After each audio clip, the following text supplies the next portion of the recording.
I'm Emma.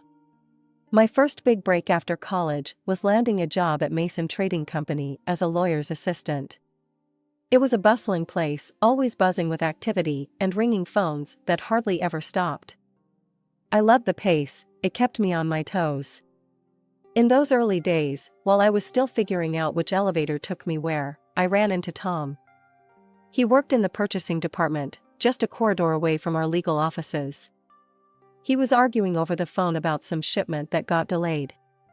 He hung up, noticed me watching, and rolled his eyes. "Suppliers," he muttered. "Tough day?" I asked, half smiling. "You could say that. Every day is a battlefield here. You knew?" "Yeah, just started this week. I'm Emma." "Tom. Welcome to the madness. Don't let the chaos scare you off." We started having lunch together, mostly because it was easier to navigate the huge cafeteria with someone who knew the place. Tom was easy to talk to, had a sharp wit, and wasn't shy about saying exactly what he thought. One lunch turned into many, and soon, those lunches turned into after-work drinks. Our conversations ranged from mundane work stuff to more personal topics. I learned he was an only child, adored by his mother, but constantly nagged for not living up to his potential, whatever that meant. "You haven't met my mom yet, but brace yourself when you do," Tom warned one evening as we grabbed beers after a particularly long day. "She has this idea of the perfect woman, and trust me, no one's good enough." It wasn't long before our friendship took a romantic turn. After about a year of dating, Tom proposed. The wedding was simple, but perfect, for us. We bought an apartment together with savings I had from my grandma and his savings. It felt like everything was falling into place.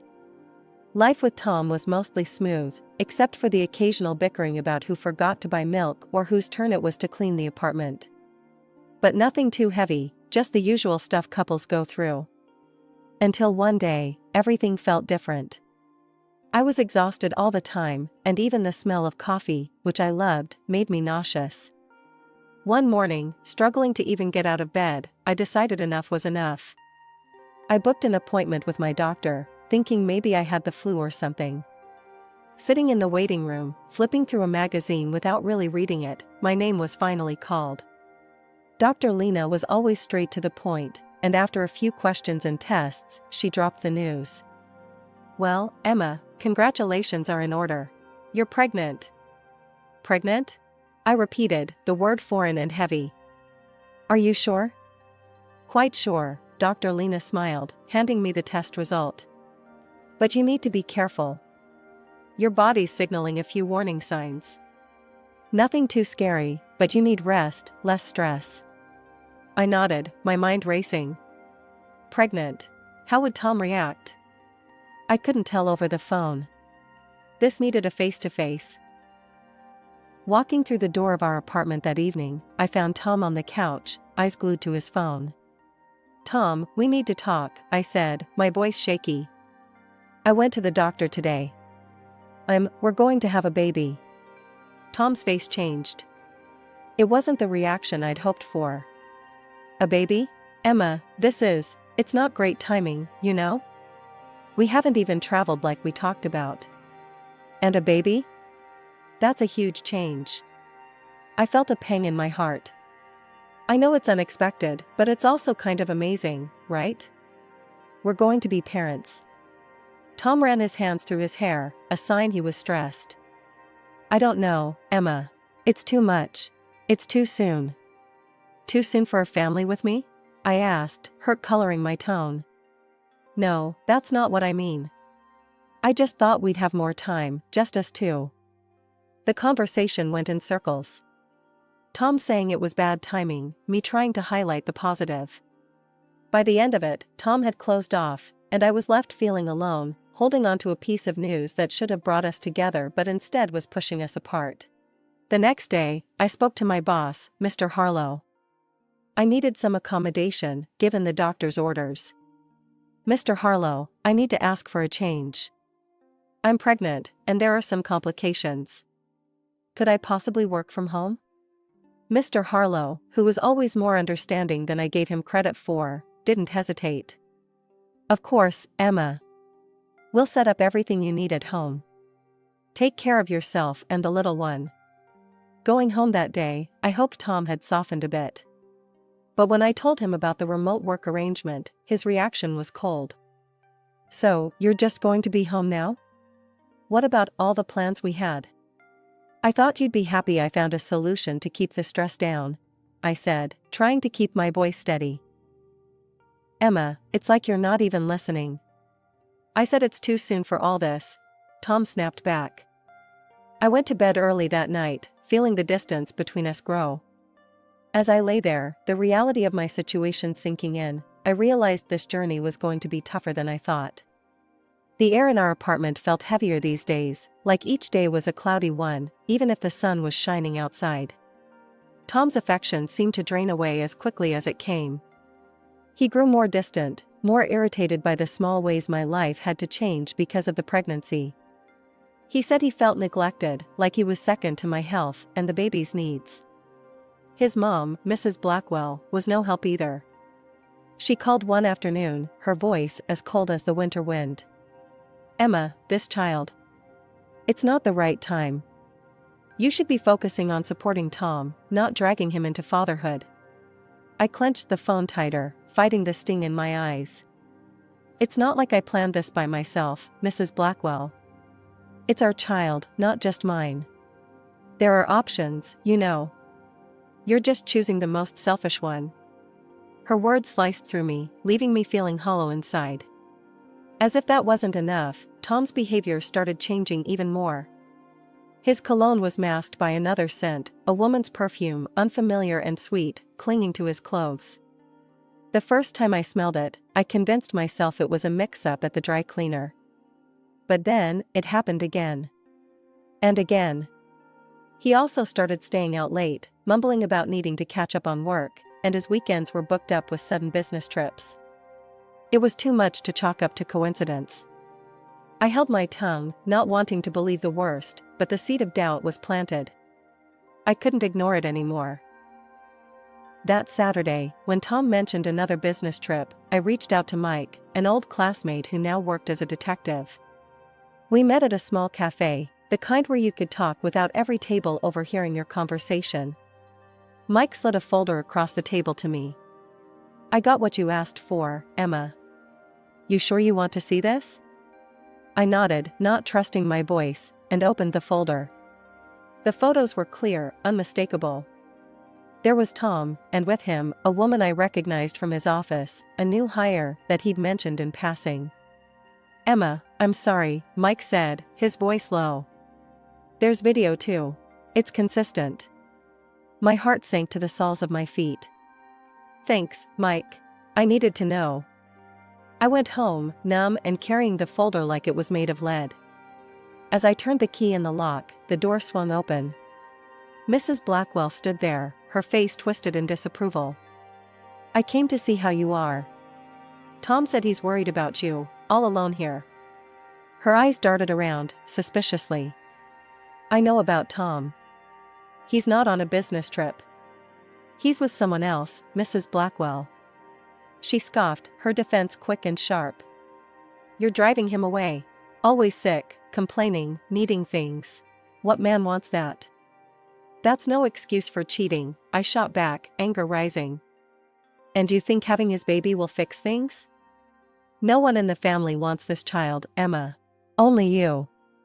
Her words were like a physical blow. "Get out," I said, my voice trembling. "Now." She threw her hands up and stormed out, slamming the door behind her. The silence after was deafening. I sat on the couch, feeling numb and hollow.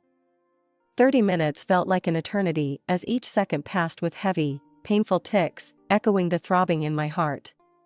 My mind was racing, but a dreadful resolve settled over me. I had to face Tom and see the truth with my own eyes. Mike had given me all the details I needed. There at the Grandview Hotel, room 718, he'd said, his voice filled with reluctant professionalism. My hands were shaking slightly as I parked the car and walked into the hotel lobby, my stomach in knots. I took the elevator, my heart pounding in my ears with each floor it passed. When the doors opened, I stepped out into a brightly lit hallway that felt too cheery for what I was about to do. Room 718 was just down the hall, and as I approached, I could hear laughter and the clinking of glasses. My hand trembled as I knocked on the door. "Room service must be here with the champagne," I heard a woman's voice, chirpy and carefree. After a few seconds that felt like hours, the door swung open. Tom looked out, his expression changing from anticipation to shock in an instant. "Emma? What? How did you find?" "I know everything, Tom," I said, my voice stronger than I felt. Without waiting for an invitation, I pushed past him into the room. The sight that greeted me was like a slap. There she was, his mistress, half-dressed, scrambling to cover up as if modesty meant anything now. Tom recovered from his initial shock and his face hardened. "Why are you here, Emma? To spy on me? To beg?" "Beg?" I echoed, incredulous, feeling a bitter laugh rise in my throat. "I came for the truth, not that you'd know anything about that." He scoffed, stepping closer. "You want the truth? Here it is. I'm not happy with you anymore. You're always so wrapped up in yourself and this baby." His mistress, now somewhat dressed, smirked and added, "Maybe if you paid more attention to him, he wouldn't be with me." Her words stung, but it was his agreement, the nod he gave her, that twisted the knife deeper. "Yeah, you should be thanking us. We're just waiting for your baby to be born. Then I can finally move on properly." The room spun around me, and a sharp pain stabbed through my abdomen. I doubled over, gasping, the shock and pain mingling into a nauseating swirl. "Tom, I think something's wrong," I managed to say, my voice a whisper of desperation.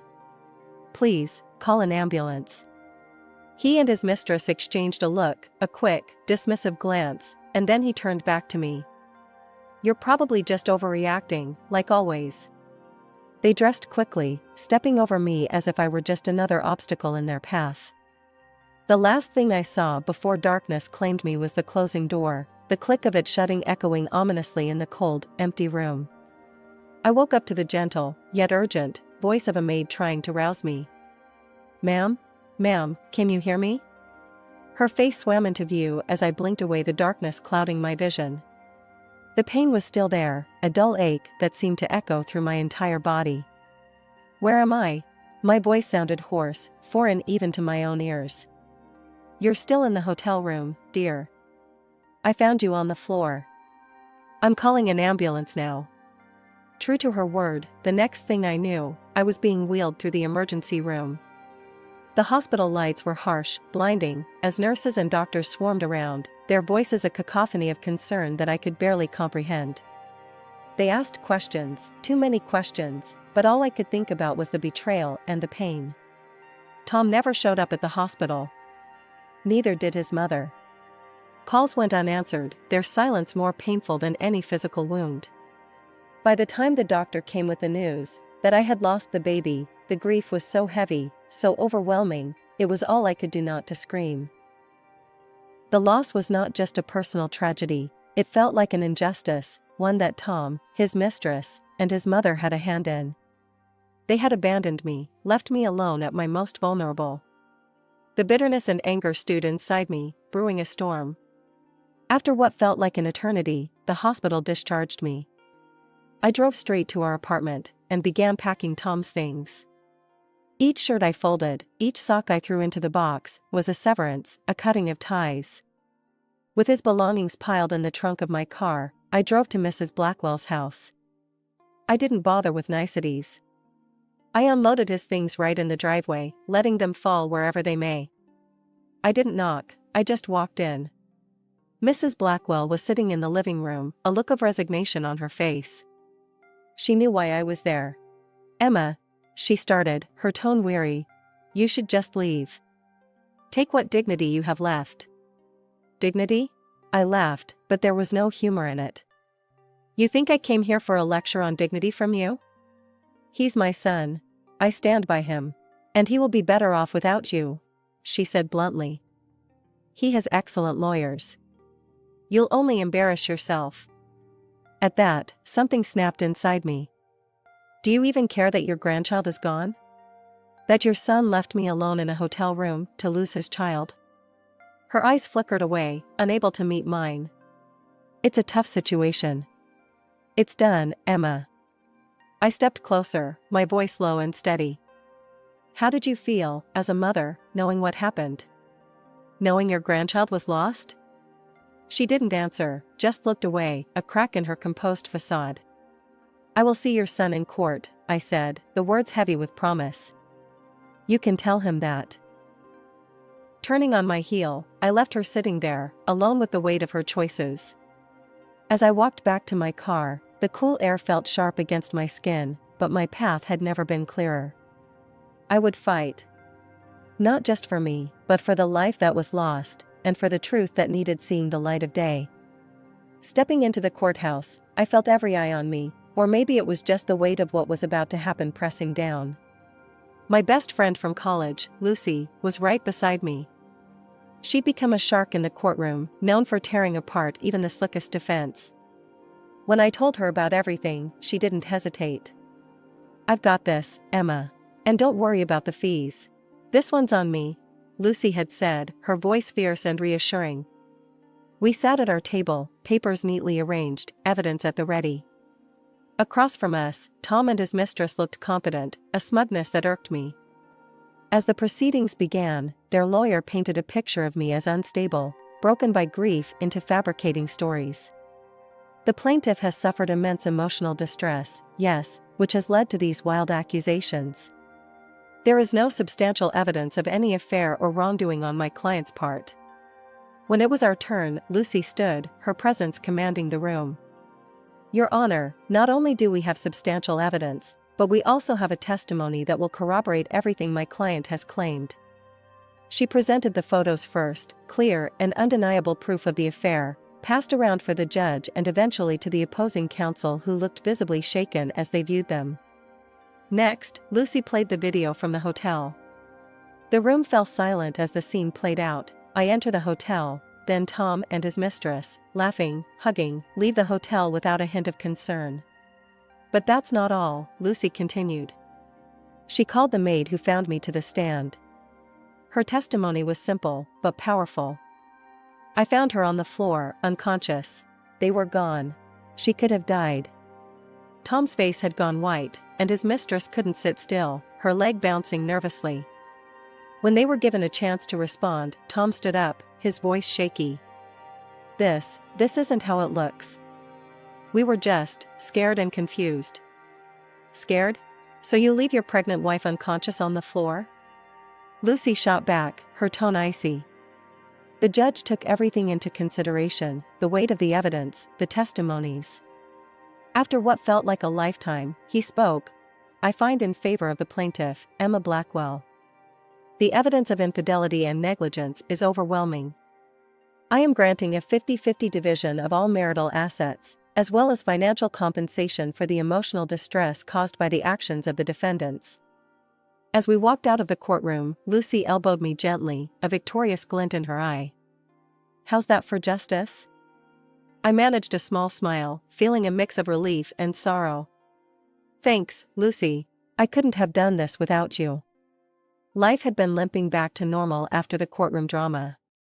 I bought a small apartment, and every new piece of furniture, every picture hung, was a step away from my past torment. The only shadow that loomed over my fresh start was seeing Tom and his mistress together at work, a constant reminder of the betrayal. One afternoon, as I was sorting through some legal briefs, my phone buzzed with a number I hadn't seen in a while. It was Tom's mother, Mrs. Blackwell. Emma, could we meet? I need to talk to you. Her voice trembled over the phone. I hesitated, memories of our last encounter flashing through my mind. Why should I meet you, Mrs. Blackwell? It's about Tom and your company. Please, I wouldn't ask if it wasn't important. Curiosity piqued and a bit of old loyalty to the company that stood by me, I agreed. We met at a small cafe, away from prying eyes. She looked worn, her eyes rimmed with red, as if she had been crying. Tom, he's not the boy I raised anymore, she started, not meeting my eyes. He and that woman, they're planning to cheat the company, sell off assets, and they want to force me out of my home." Her words hung heavy between us. I was still processing when she grabbed my hand, her grip surprisingly strong. "Please, you're the only one I can trust to stop this." The plea in her eyes was real, but so was my reluctance. "Mrs. Blackwell, your family drama is not my business anymore."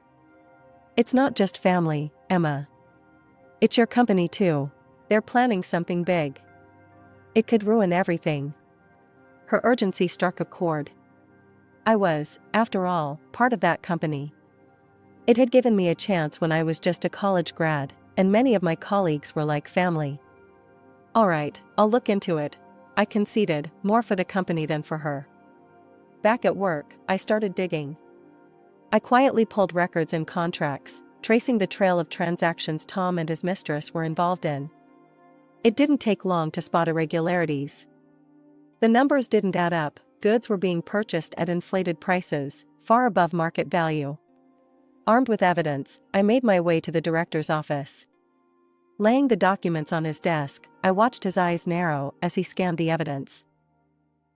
"This is serious," Mr. Harlow stated flatly, looking up at me. "I'll handle this from here. Thank you, Emma. You may have just saved this company from a significant loss." Leaving his office, I felt a mix of relief and anticipation. Walking past Tom and his mistress, I caught snippets of their mocking laughter. I couldn't help but smile to myself. Justice had a way of finding its path, no matter how twisted the road might be. After exposing Tom and his mistress, a full-scale investigation rippled through the company. As it unfolded, I was often called to testify, detailing every discrepancy and irregular transaction I had uncovered. The courtroom once again became a familiar setting, but this time I stood confidently, bolstered by the truth and the mountains of evidence that supported our claims. The legal battles were intense and draining. Tom and his mistress faced the consequences head-on. The company, having suffered significant potential losses, pursued justice relentlessly, culminating in a multi-million-dollar lawsuit against the duo. The verdict was as expected, guilty. The court's decision barred them from holding any senior positions in the future, a fitting end to their corporate malfeasance. Amidst the chaos, my own career took a surprising but welcome turn. The company recognized my efforts and promoted me to a senior lawyer, an acknowledgement that came with a significant award. One quiet afternoon, as I was organizing files in my new office, a spacious room with a view of the city skyline, my phone rang. The screen displayed a number I hadn't seen in a long while. "Mrs. Blackwell." "Emma, it's me," her voice came through, tinged with humility, a stark contrast to our last encounters. I wanted to thank you for saving my home from being sold out from under me." Her gratitude was genuine, and despite everything, I felt a twinge of sympathy for her. "You're welcome. I did what I felt was right." There was a pause, a breath of silence, before she added, "I was wrong about you, Emma. So very wrong. I used to think you didn't deserve my son, but I've come to realize it was he who didn't deserve you." Her words, unexpected and raw, took me by surprise. "Thank you for saying that. It means more than you might know. Could we meet? I'd like to apologize properly, face to face," she suggested, a hint of hope in her tone. I considered her request. "All right, Mrs. Blackwell. Let's meet." We decided on a quiet cafe, neutral ground, for what was to be a frank conversation. Sitting across from her, I saw the changes the months had wrought on her. Gone was the haughty demeanor, replaced by a somber reflectiveness. "Emma, I'm sorry for everything. I was blinded by my own expectations, my own desires for Tom, that I couldn't see the truth. You were always the stronger person, and I admire that deeply now," she confessed, her eyes not meeting mine. "It's been a tough journey for us all," I acknowledged, my voice steady. "But your apology is accepted, Mrs. Blackwell." We talked more, about life, about lessons learned. It was clear that friendship wasn't on the table, but mutual respect hung in the balance, a fine thread that connected our shared history. Leaving the cafe, I felt lighter, as if her words had lifted some of the shadows of the past. I walked back to my office, past the now empty desks of Tom and his mistress, a reminder of the bullet dodged. Their laughter no longer echoed through the halls. Instead, my own steps sounded a steady beat towards the future.